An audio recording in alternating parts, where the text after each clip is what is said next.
Our last episode of us continuing the ICW trip, we were leaving Shell Morgan at Intracoastal City, Louisiana, continuing to head east.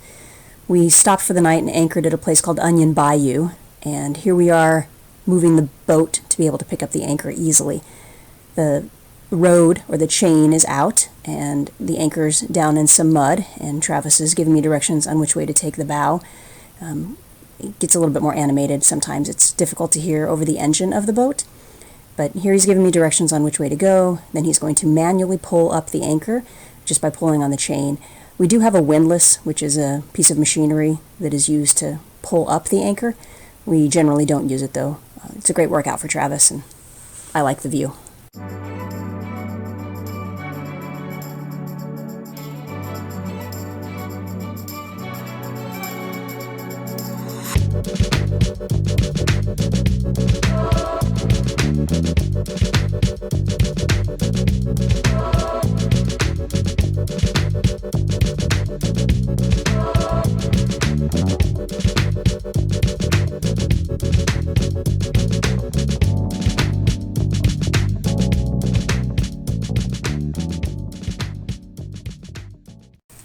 After a cold, wet day, we pulled into Morgan City, Louisiana, where we were going to dock for the night.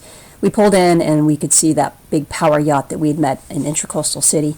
They had vacated their boat and it was just tied up there, so we didn't have to deal with them again. I was excited to get off the boat, walk to the laundromat and get some laundry done. I walked about a mile up the road, found out that the laundromat was actually out of service, closed down. Talk about morale crusher. I almost didn't get back on the boat after I walked back. We stayed a night here. Next morning we take off and we're going to continue to head east on what we thought was going to be a fairly short trip with 2 bridges. As we got closer to one of the bridges, we called in and they said that they weren't opening at all.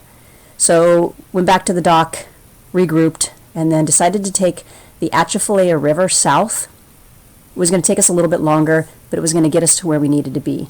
As we were going south on the Atchafalaya River, Travis was up captaining and I was down below cooking, and all of a sudden a powerboat, this one in particular, came by at one point, and it was Border Patrol had come by to make sure that we were who we thought we were, or who we said we were anyway. So I offered them breakfast. They politely declined, and then they sent us on our way after they looked at our boat documentation and took our information. But it was kind of unusual that Border Patrol was out there. And then they passed us by again back there, super close and super fast. So making sure, I guess, that we were still who we said we were. We ended up stopping right here. We're anchoring right outside of New Orleans before we take ourselves into the locks for the first time. It was also here where we were anchored at what they call mile marker 15 before you go into the locks in New Orleans. And we saw another boat that was there, anchored in that same area, and I contacted them on the radio. They were heading the other direction, so they were moving from Florida to Texas. And they let us know that, I said, we were kind of apprehensive about going through the Harvey lock and the industrial lock in New Orleans, and they used the word benign, meaning to me it was going to be easy cheesy. It wasn't. Stay tuned. Proverbial fork in the road. So if we go to the right here, we go down the Algiers cutoff, I think is what it's referred to, and that takes you to another lock. Instead of going through the Harvey lock, we would go through the Algiers lock. That one is really good for boats that are going westbound because that way you're not fighting upstream through the Mississippi with probably a 3 mile per hour current. So we are taking the left at the fork in the road and we are continuing on to the Harvey lock. So we'll do the Harvey lock first, do the bridge, Harvey lock bridge, and then we'll go into, make a sharp north turn and go into the industrial canal and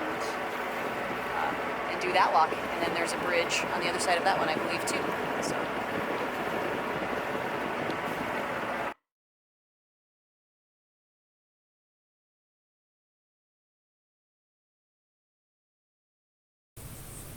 We hadn't had real showers in a few days. We'd had access to these crappy little showers at Intracoastal City, but some dry shampoo and brushing your hair daily really makes a big difference. Here's one of the last big bridges that we went through before we got to the Harvey Lock. And again, and we called ahead as we were getting close, and they said, the bridge is broken, we can't lift it up. So we asked how tall they were. They were 50 feet, 51 feet. So I moved forward on the bow to do the very slow crawl underneath the bridge again. These bridge workers were actually there and had come out to help us. So they were standing there. One guy was giving us distance with his hands to show us how far we had before we hit, and the other lady was just giving us a thumbs up. So we went through with no issues, and then we proceeded on through the Harvey Lock. So here we are, we're going through the Harvey Lock, which is the first lock that we went through. How the lock works is you go in, you tie up, and then they push all of the water into the system. So you'll be able to see these yellow bars that are near my head here. They're going to go down as the boat raises up. So we were the only boat in this lock. And this one was benign. This was super easy, and I really feel like it set us up for failure for the next one. And so you're going to get a different view of it from the front of the boat here as well.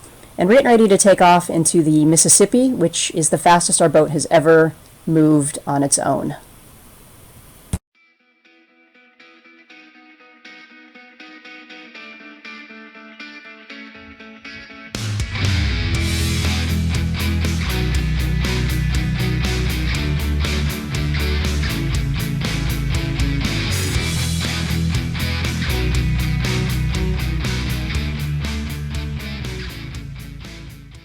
After we left the Harvey Lock, the first one, we were just cruising along down through the mighty Mississippi. We were actually on the Mississippi River, cruising through New Orleans.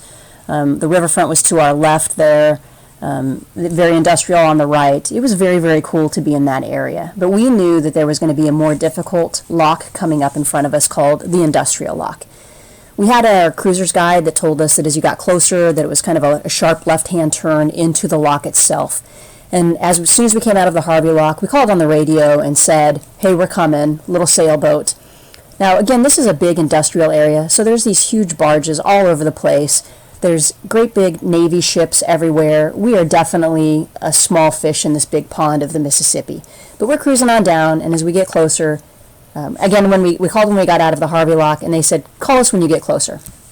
So we did. As we got closer, we called, and they said, don't come into this waiting area. Well, we didn't know what that meant. We'd never been there before, and our cruiser's guide never really gave us much information. But as we got closer, we kind of pulled into this area, and the lock master called us and chastised us. You know, little sailboat, I told you not to pull in here. You better get out. You're going to get crushed. That may not be a direct quote, but that was basically what he said. So we had to turn around and come out.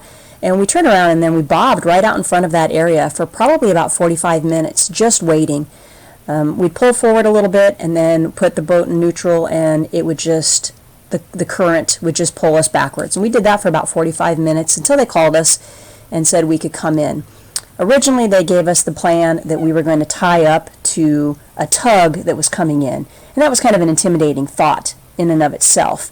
But then he called and said, never mind, we're going to come in behind the tug, and then there's going to be another little powerboat that's going to come in as well.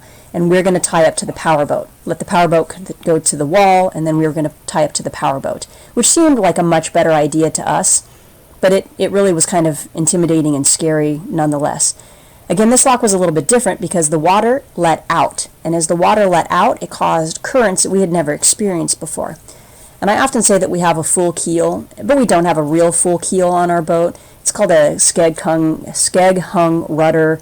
So it's kind of a full keel, but it's not. If you know anything about a Creelock 37, it's a big, thick, heavy boat. And in reverse, she has a mind of her own. So as we were pulling in, we thought we'd be able to maneuver the boat a little bit better to be able to pull right up next to the power boat that was in there. But as we discovered, the powerboat guy really didn't know what he was doing either. His assistant didn't help him. He was tied off to the wall. We were tied off to him. And we were doing everything in our power to try and keep from bashing into each other, and then making sure that we maintained, a distance so that we could all stay safe. So I'm going to try and speed this up after I'm done talking here, so you can see it kind of in a little faster. But it was about 35 minutes of the most exhilaration to make sure that our boats just didn't bang up against each other. Once we got out of here, we knew it was This was like the final test for this entire trip.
We were very relieved when we left Industrial Lock in New Orleans, continuing our trip east. It was a huge stressor for us, just the way the whole thing went down, but we were very relieved when we were out of it, and then we were able to put the sails up and sail under a reefed main onto our next stop, which was Rabbit Island, where we anchored out for one more night.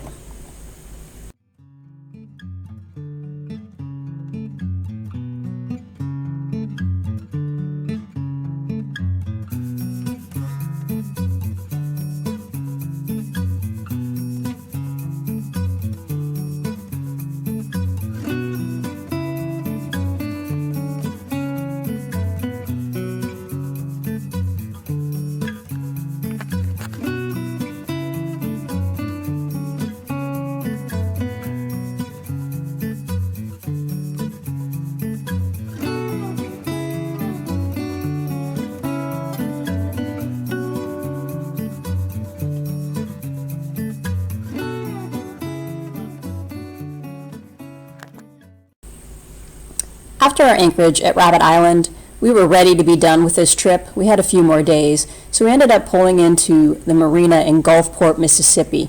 Our daughter lives in Biloxi. She came over to pick us up, and we were able to spend some time with her and our new grandson, Wyatt. We had a great time, stayed there an extra day, made the trip one day longer, but it was totally worth it.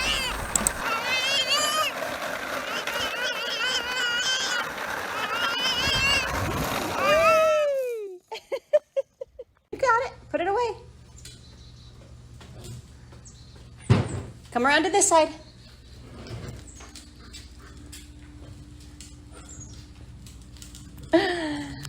You did it.